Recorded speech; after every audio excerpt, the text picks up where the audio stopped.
Pada tahun 1937 telah terjadi perang besar di kota Nanjing. Maka dari itulah warga di sana memilih untuk meninggalkan kota dan mencari tempat yang aman. Di waktu yang sama, para wartawan mencoba untuk masuk ke Nanjing karena ingin meliput di sana. Lalu seorang wartawan dari Inggris bernama Josh datang ke sana bersama rekannya yang bernama Bernas dan juga Eddie. Setelah itu, Josh dan Eddie langsung turun untuk mencari berita di sana. Sementara Bernard sendiri akan melanjutkan ke tempat lain, sehingga mereka pun sepakat bahwa besok malam mereka harus bertemu lagi di tempat yang sama untuk kembali ke Shanghai. Lalu terlihat keadaan Nanjing saat itu benar-benar hancur dan banyak bangunan yang roboh. Tidak hanya itu, mayat-mayat banyak yang bergeletakan di sana.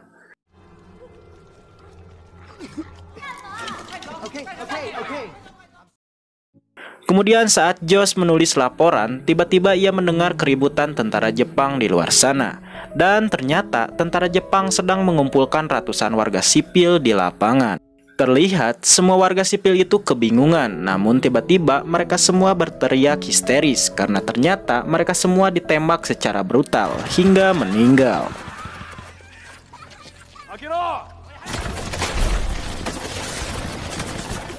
Mengetahui itu, Josh diam-diam berusaha mengambil beberapa foto dan tetap bersembunyi. Saat para tentara itu sudah pergi, Josh langsung keluar dan ia sedih karena melihat mayat-mayat di hadapannya telah ditumpuk dan dibakar. Melihat kesedihan itu, Josh langsung pergi dari sana dan berusaha menghindar dari tentara Jepang. Namun sayangnya ia ketahuan dan langsung dibawa ke markas tentara Jepang. Setelah itu, pimpinan Jepang mengecek foto-foto yang telah diambil oleh Josh.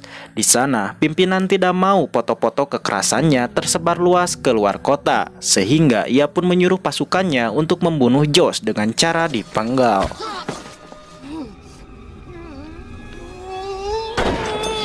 Namun untungnya, nyawa Josh berhasil selamat, karena saat itu pasukan pemberontak menyerang tentara Jepang yang ada di sana.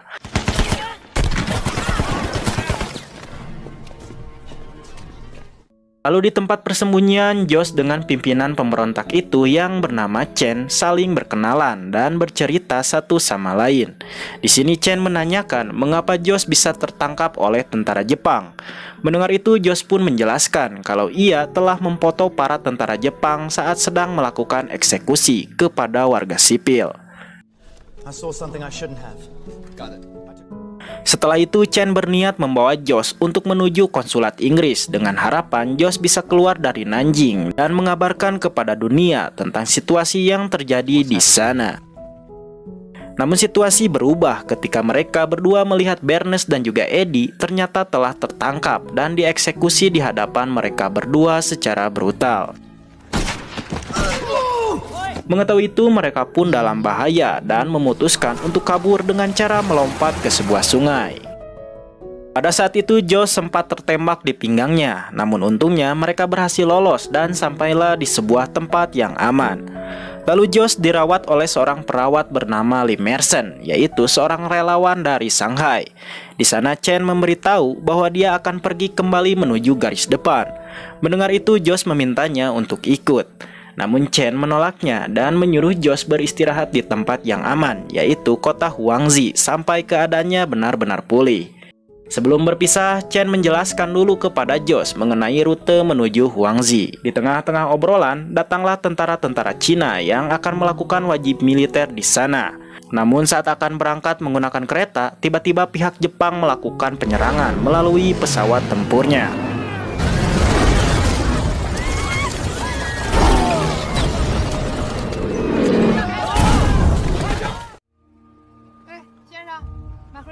Singkat cerita, Josh sampai ke kota Huangzi. Di sana, ia merasa prihatin karena banyak anak-anak yang hidup dengan kekurangan. Bahkan, tempat tinggal mereka yang sudah kumuh dan tidak layak huni. Tak lama kemudian, ia pun bertemu dengan seorang nenek tua bernama Losan dan memberitahu Josh bahwa di sini tidak ada apa-apa. Bahkan makanan yang tersisa pun sudah dipenuhi ulat dan belatung. Mendengar itu, Josh menanyakan kemana para guru-guru yang ada di sana. Lalu Losan menjawab bahwa mereka telah pergi. Pada malam harinya, Josh sedang tidur, namun tiba-tiba ia dibangunkan oleh salah satu anak bernama Kai yang merupakan pimpinan dari anak-anak panti asuhan. Di sana Josh disuruh keluar dan ternyata anak-anak panti asuhan yang lainnya langsung memukuli Josh karena merasa curiga dengan kehadirannya. Namun untungnya Lee datang tepat waktu dan langsung memarahi semua anak-anak dan memberitahu kalau Josh adalah temannya.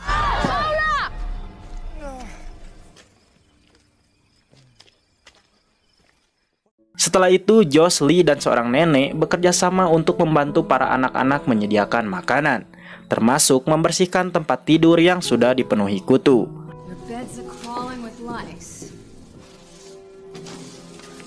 Awalnya, Josh mengira bahwa tempat tersebut merupakan sebuah sekolah, sehingga ia pun menyuruh Lee untuk mengembalikan anak-anak tersebut kepada orang tuanya. Namun Lee memberitahu bahwa tempat itu adalah sebuah panti asuhan dan setiap anak sudah kehilangan orang tuanya karena dibunuh oleh tentara Jepang. Kemudian sore harinya Lee membuat sebuah bedak untuk melawan kutu.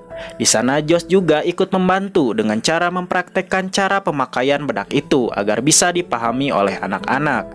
Setelah dijelaskan dengan cukup detail kalau bedak itu tak berbahaya, maka sebagian anak-anak yang ada di sana pun akhirnya mau dicukur dan mandi.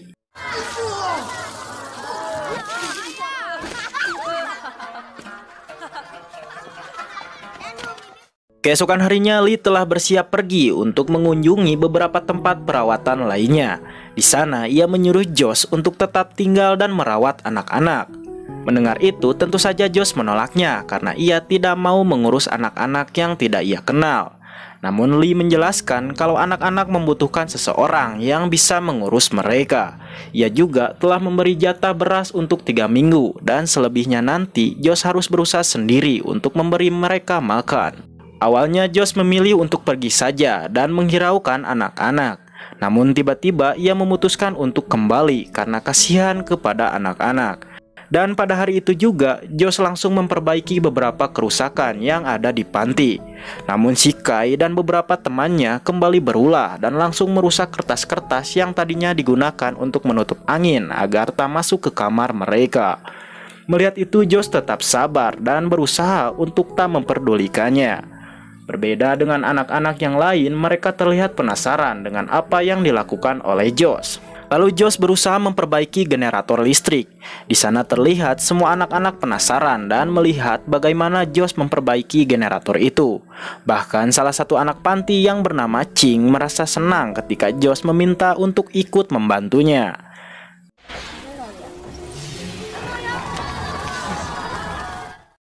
Setelah kejadian itu, Josh dengan Ching semakin akrab. Bahkan Ching juga meminta diajarkan bahasa Inggris kepada Josh. Begitupun sebaliknya dengan Josh yang sedikit-sedikit ingin mempelajari bahasa Cina darinya. Beberapa minggu kemudian, makanan persediaan di panti telah habis. Mengetahui itu, Josh pun pergi ke pasar untuk bertemu dengan pedagang yang bernama Wang yang juga merupakan kenalan dari Lee. Di sana Josh pun menawarkan kerjasama dan meminta benih sayuran yang nanti hasilnya akan dibagi 2. Awalnya Huang sempat ragu, namun Josh berhasil meyakinkan dengan menunjukkan beberapa jenis benih terbaik untuk menghindari gagal panen.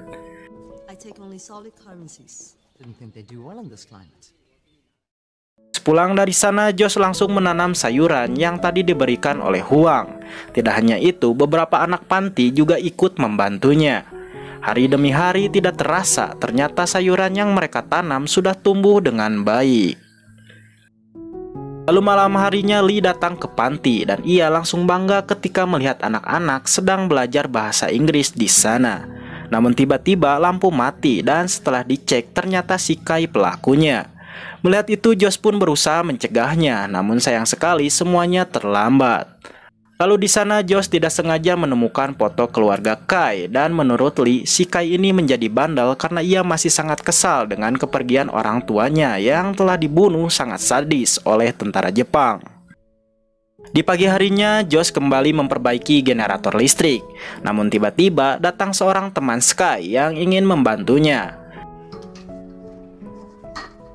Setelah selesai memperbaiki generator itu, Josh langsung membersihkannya, mencukurnya, serta memberinya makan sebagai ucapan terima kasihnya. Namun si Kai sendiri malah merasa temannya telah berkhianat, sehingga ia pun langsung memarahinya di sana. Tapi temannya itu menghiraukannya dan langsung pergi dari sana. Merasa sudah tak ada lagi teman dan juga rasa gatalnya semakin terasa, akhirnya si Kai pun terpaksa menemui Nenek Losan dan memintanya untuk memandikannya. Beberapa hari kemudian, Lee kembali pergi untuk mengunjungi beberapa tempat perawatan. Namun sebelum itu, ia mendatangi rumah Huang terlebih dahulu karena ingin membeli obat-obatan di sana. Lalu Huang mengutarakan rasa kasihannya kepada Josh yang berusaha sendiri untuk merawat anak-anak panti, sehingga ia pun menyarankan Lee agar lebih dekat lagi dengannya. Namun ternyata Lee menolaknya karena ia masih memiliki urusan lain. Keesokan harinya, Huang pergi ke panti asuhan untuk menemui Josh sekaligus melihat perkembangan anak-anak yang ada di sana. Di sini Huang merasa bangga karena Josh telah berhasil membuat perubahan karena anak-anak kini terlihat lebih bersih dan mereka juga memiliki keinginan untuk belajar bahasa Inggris. Akibat hal itulah, Huang pun memberikan sebuah buku dan berharap bisa mempererat persahabatan di antara mereka berdua. Seminggu kemudian saat pulang dari pasar, Josh bertemu dengan ratusan warga yang berasal dari kota Lingbao. Di sini mereka telah berjalan selama hampir 2 hari demi menghindari perang yang terjadi di kotanya. Mengetahui itu, Josh pun langsung menyapa mereka dan berjalan dengan salah satu warga. Namun tiba-tiba mereka diserang oleh pesawat tempur milik tentara Jepang.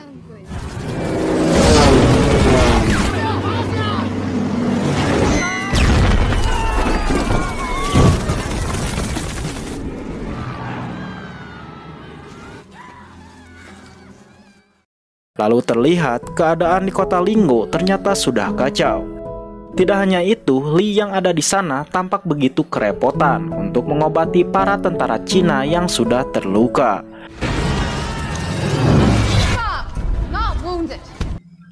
Mengingat sudah tak ada harapan lagi untuk menahan para tentara Jepang, Chen yang ada di sana langsung menyarankan agar para tentara dan semua orang yang ada di sana pergi ke kota berikutnya. Di sisi lain, anak panti tampak tak bisa tidur karena merasa takut dengan suara pesawat tempur Jepang yang selalu terbang melintasi di sana.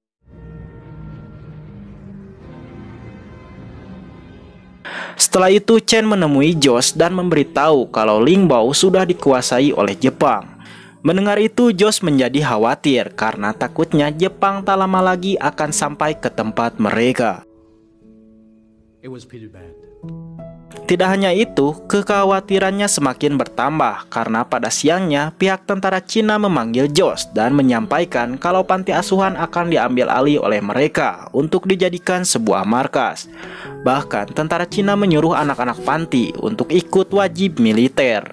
Mendengar itu, Josh menolaknya karena menurutnya anak-anak masih terlalu kecil dan mereka seharusnya belajar bukan ikut wajib militer. Akibat keputusan itu, akhirnya Josh pun ditahan. Namun untungnya, Huang yang mengetahui itu langsung datang menemui atasan dan langsung membayar jaminan agar Josh dibebaskan. Keesokan harinya, Josh menemui Lee dan memberitahu kalau dirinya akan membawa anak-anak menuju tempat yang aman. Namun mereka semua harus melewati sebuah perbatasan Sandan yang jaraknya kurang lebih 1000 km. Mendengar itu, Lee tentu saja khawatir karena perjalanan itu sangatlah jauh. Namun Josh kembali meyakinkannya dengan mengatakan kalau tempat itu merupakan yang paling aman dan dipastikan Jepang pun tak mungkin masuk ke wilayah sana. Pada malam harinya, Josh memberi semangat kepada anak-anak panti tentang apa yang akan mereka lakukan selanjutnya. Di sini Josh menjelaskan tentang rasa berat hatinya meninggalkan panti asuhan. Namun menurutnya perjalanan itu harus dilakukan demi keselamatan mereka semua. Keesokan harinya mereka pun mulai bersiap-siap untuk berangkat dan membawa semua barang yang mereka perlukan.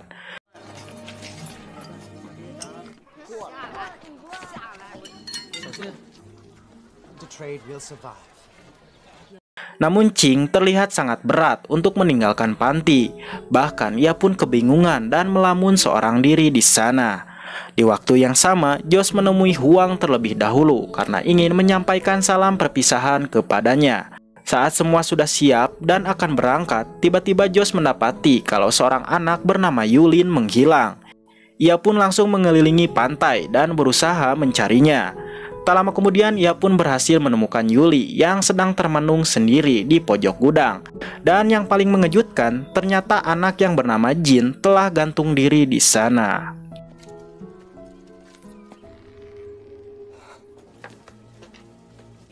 Lalu malamnya, perjalanan itu pun dimulai dan mereka perlahan melewati tentara-tentara Cina tanpa menimbulkan kecurigaan sedikit pun.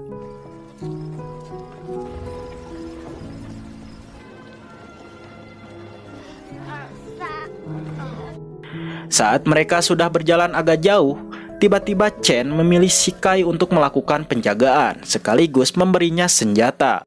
Melihat itu, Josh tentu saja protes, tapi menurut Chen, Shikai dapat dipercaya dan tahu apa yang harus dia lakukan dengan senjata itu. Hingga akhirnya di malam itu, mereka berhasil selamat tanpa ada gangguan sedikit pun.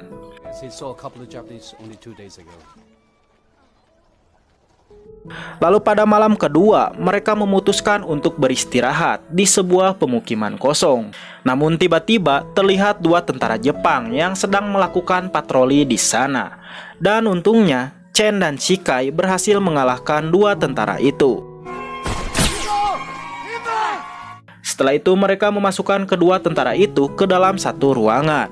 Di sini Chen menyarankan agar mereka dibunuh saja karena takut akan melapor kepada teman-temannya yang lain. Namun Josh merasa kasihan dan lebih memilih untuk menahan mereka saja. Keesokan harinya perjalanan mereka kembali dilanjutkan. Namun tiba-tiba terdengar tembakan dari arah pemukiman. Yang ternyata Shikai telah membunuh dua tentara Jepang itu karena Shikai masih memiliki dendam kepada tentara Jepang yang sudah membunuh kedua orang tuanya. Setelah itu mereka melanjutkan perjalanannya, namun di tengah-tengah mereka bertemu dengan para tentara Jepang yang sedang berpatroli di sana. Lalu Josh menghampiri mereka dan mengaku kalau dirinya dengan yang lain adalah pengungsi biasa. Mendengar itu, para tentara itu pun langsung melakukan pemeriksaan. Dan suasana seketika menjadi panik ketika tentara Jepang melihat salah satu anak panti telah memakai topi Jepang. Sedangkan Shikai yang masih dendam dengan tentara Jepang, ia pun diam-diam ingin menembak mereka. Namun pimpinan tentara Jepang memberikan tembakan peringatan, sehingga membuat Shikai panik dan terjatuh sekaligus tertimpa gerobak di sana.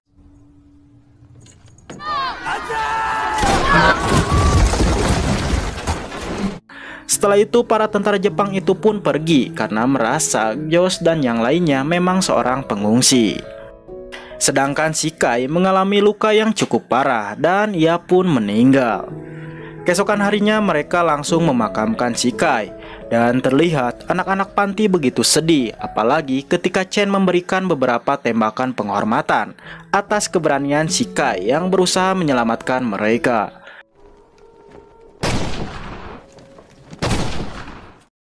Lalu perjalanan kembali dilanjutkan dengan melewati badai dan cuaca salju yang begitu dingin. Akibat hal itu, Lee menjadi demam karena ia kedinginan. Lalu Josh berusaha menghangatkannya dan memberi semangat kepada Lee. Setelah itu Chen menghampiri mereka dan berpamitan untuk pergi karena ia ingin melanjutkan lagi perjuangannya. Semenjak itulah Josh dan Lee kini yang memimpin perjalanan anak-anak selanjutnya. Setelah berjalan cukup lama, akhirnya mereka semua pun sampai di daerah Lanzhou. Untungnya, kedatangan mereka disambut baik oleh hakim dan juga kepolisian di sana. Selain itu, Pak Hakim sempat bangga dengan tindakan Josh yang berani melintasi pegunungan dingin dengan jarak perjalanan yang sangat jauh. Melihat anak-anak panti yang sudah berbulan-bulan berjalan, akhirnya hakim di sana memutuskan akan meminjamkan 4 truk miliknya untuk membantu mereka agar lebih cepat sampai ke daerah Sandan.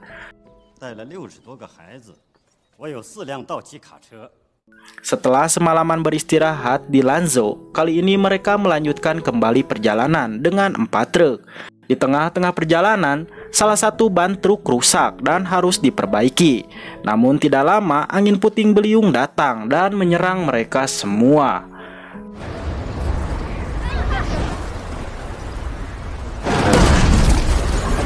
Tapi untungnya mereka berhasil selamat dan kembali melanjutkan perjalanannya. Singkat cerita, akhirnya mereka bertemu dengan penduduk lokal yang telah menyambutnya dengan pasukan kuda. Melihat itu, Josh tampak kagum karena sebelumnya ia belum pernah melihat penduduk lokal yang ada di sana.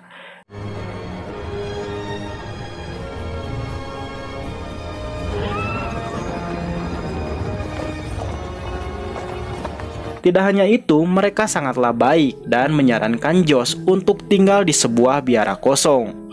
Namun suatu hari, tiba-tiba Josh jatuh sakit. Melihat itu, Lee menyuruh beberapa penduduk untuk kembali ke Lanzhou dan mencari obat-obatan. Namun ternyata Josh terkena penyakit tetanus dan nyawanya sudah tidak bisa tertolong lagi. Hingga akhirnya ia pun meninggal di pelukannya Lee.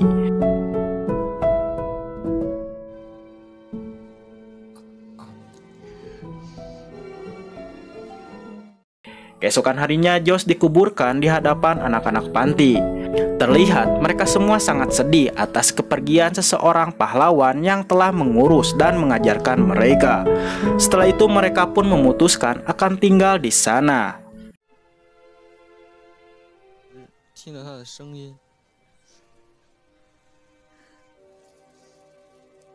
Kemudian Chen pun datang dan ia telah mendengar kabar dari kepolisian dari Lanzhou kalau Josh dan anak-anak tinggal di biara.